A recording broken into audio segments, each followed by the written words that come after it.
वही पुराना घिसा-पिटा फ़ॉर्मूला शंकर का कि शिव शंकर के फ़िल्मों में एक चीज़ बहुत अच्छी होती है। पुराने ज़माने में भी जब शंकर की फ़िल्में आती थी तो उस ज़माने के हिसाब से भी इतना अच्छा स्पेशल इफ़ेक्ट होता था, स्पेशली गानों में। इतने अच्छे तरीके से वो गाने शूट करता था कि खुश हो जाता था देखने वाला। पूरा पैसा वसूल हो जाता था। इस फ़िल्म के अंदर अगर ना कहानी को छोड़ दे, कहानी में कोई दम नहीं है। पता है क्या है? एक एक जैसे होता है ना, भाषण देना है ज़बरदस्ती, कि भाई एक सोशल मैसेज देने की कोशिश करना, उस मैसेज को ज़बरदस्ती लोगों को के कानों में घुसेड़ना। वो वो नेचुरल फ्लो के साथ वो मैसेज लोगों तक नहीं पहुंचता। इस फिल्म को देखते वक्त लगता है कि ज़बरदस्ती ना एक भाषण पिलाया जा रहा है, ज़बरदस्ती एक लेक्चर दिया जा रहा है, ऊपर से एक ओवर द टॉप एक्टिंग करने वाला हीरो। और मैं सच बताऊं, रामचरण कोई अच्छा एक्टर भी नहीं है। रामचरण अच्छा एक्टर नहीं है। क्या कहते हैं, विक्रम बहुत अच्छा एक्टर था। विक्रम ने अपरिचित फिल्म को होल्ड कर लिया था। विक्रम इतना अच्छा एक्टर है कि उसने अपरिचित फिल्म को लोग अपनी एक्टिंग से ये प्रूव कर दिया था कि ये सच्चाई है। आई फिल्म के अंदर भी वही था। हिंदुस्तानी में कमल हसन ने क्या एक्टिंग की थी। यहाँ प्रॉब्लम क्या है कि कहानी तो एक ठीक ही है, कोई खास नहीं है, लेकिन जो ट्रीटमेंट है वो शंकर का वो भी ठीक है, लेकिन जो एक्टर है वो बहुत ख़राब है। रामचरण बहुत ही ख़राब एक्टर है। जब एक्सप्रेशन देने की बात आती है ना, मैं रामचरण के चेहरे पे एक या डेढ़ एक्सप्रेशन, पूरी फिल्म के अंदर वो एक जैसी एक्टिंग कर रहा है। वो रोमांटिक सीन करेगा तो उसका फेस वैसे ही रहेगा, वो एक्शन करेगा तो वही फेस रहेगा, कॉमेडी कर रहा हो तो वही रहता है। मतलब रामचरण के पास एक्टिंग के नाम में कुछ नहीं है। रामचरण, मैं ये नहीं कह सकता कि रामचरण ने अपने फादर से क्या सीखा, क्योंकि मैं उसके फादर को भी बहुत ज़्यादा अच्छा एक्टर नहीं मानता। ठीक ठीक, रामचरण के जो फादर थे वो ठीक ठाक एक्टिंग करते थे, मतलब फिर भी कई कई फिल्मों में इमोशनली उसके फादर बहुत अच्छे एक्टर थे। लेकिन रामचरण में अपने फादर का थोड़ा सा भी कुछ नहीं है। रामचरण बहुत ही ख़राब एक्टर है, बहुत ही ख़राब एक्टर है।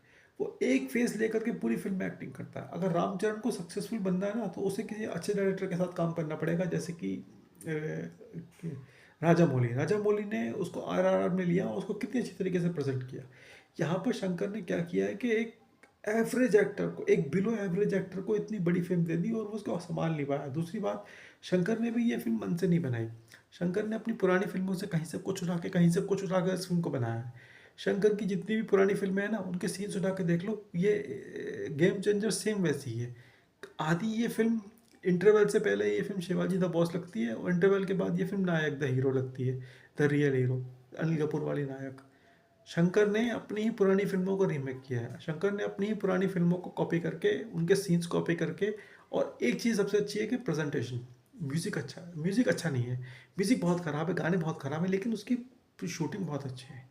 गानों की शूटिंग, लोकेशन, और जो भी उन्होंने VFX वगैरह जैसे भी किया है, पता नहीं किस तरीके से शूट किया है, लेकिन आंखों को देखने में अच्छा लगता है। बोलते हैं ना कि इट्स, वो सिर्फ विजुअल ट्रीट है। उसके सारे गाने इस फिल्म के, गेम चेंजर के, विजुअल ट्रीट है। अगर इस फिल्म के गाने देखें ना तो वो पैसा वसूल कर देते हैं, लेकिन फिल्म कोई खास नहीं।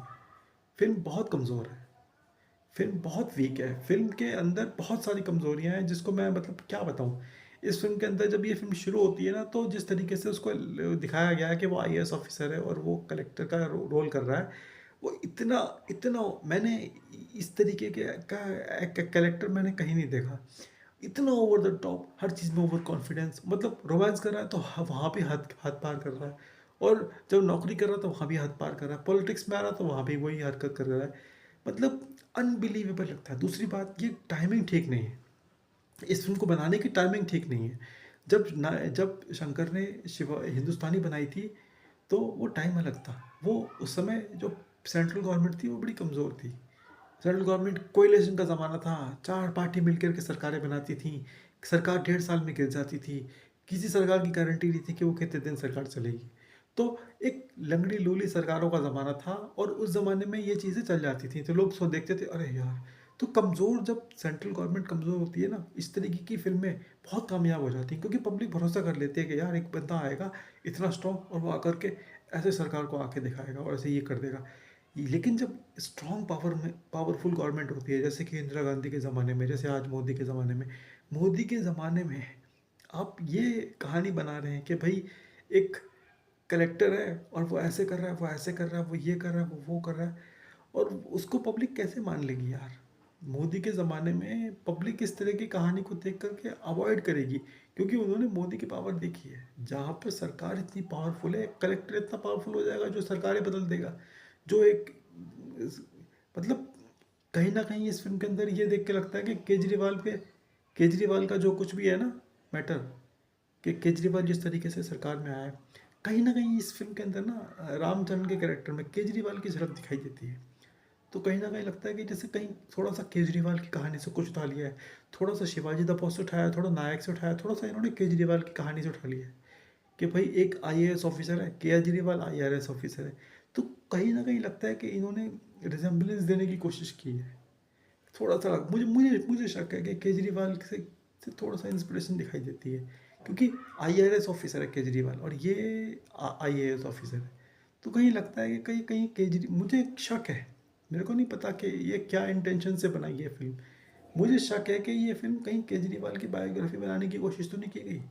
बहुत जगह पर रेफरेंस केजरीवाल जैसा दिखाई देता है कि एक आम आदमी आता है, वो नौकरी छोड़ करके वो इस तरीके से वो पॉलिटिक्स में आता है, इलेक्शन लड़ता है और ये वो करते करते वो आगे बढ़ जाता है, वो बड़ा पॉलिटिशियन बन जाता है और वो ये करता वो करता है। मतलब उसको एक ओवर द टॉप तरीके से फिल्म फिल्म उसका जो है वो, क्या कहते हैं, वो फिल्मी स्टाइल में एक आदमी है जो आम आदमी है जो आईएएस है, और वो किस तरह से पॉलिटिक्स, इसकी बेसिक कहानी ये है कि एक आईएएस ऑफिसर है और वो कैसे पॉलिटिशियन बनता है और वो आगे बढ़ के किस लेवल पे पहुंचता है और बहुत बड़ा पॉलिटिशियन बनता है।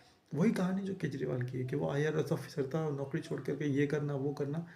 तो मुझे लगता है कहीं ना कहीं केजरीवाल की जीवनी ना हुई है, क्योंकि लगता है कि मुझे कहीं बहुत जगह मुझे लगा कि केजरीवाल की कॉपी केजरीवाल से इंस्पिरेशन लेकर के तो नहीं बनाई। अब पता नहीं शंकर की इंटेंशन क्या है वो मुझे नहीं मालूम। केजरीवाल की से इंस्पायर्ड है कि नहीं है मैं जानता नहीं, लेकिन लगता है बहुत जगह फिल्म देखते देखते महसूस होता है कि ये केजरीवाल की जीवनी है। मुझे ऐसा लगता है कि केजरीवाल की जीवनी है, इस तरीके से इसको प्रेजेंट किया गया है। जैसे कि पुष्पा पुष्पा फिल्म आई थी, पुष्पा फिल्म में बहुत सारे सीन देख के मुझे शक हुआ कि वो राहुल गांधी की से इंस्पायर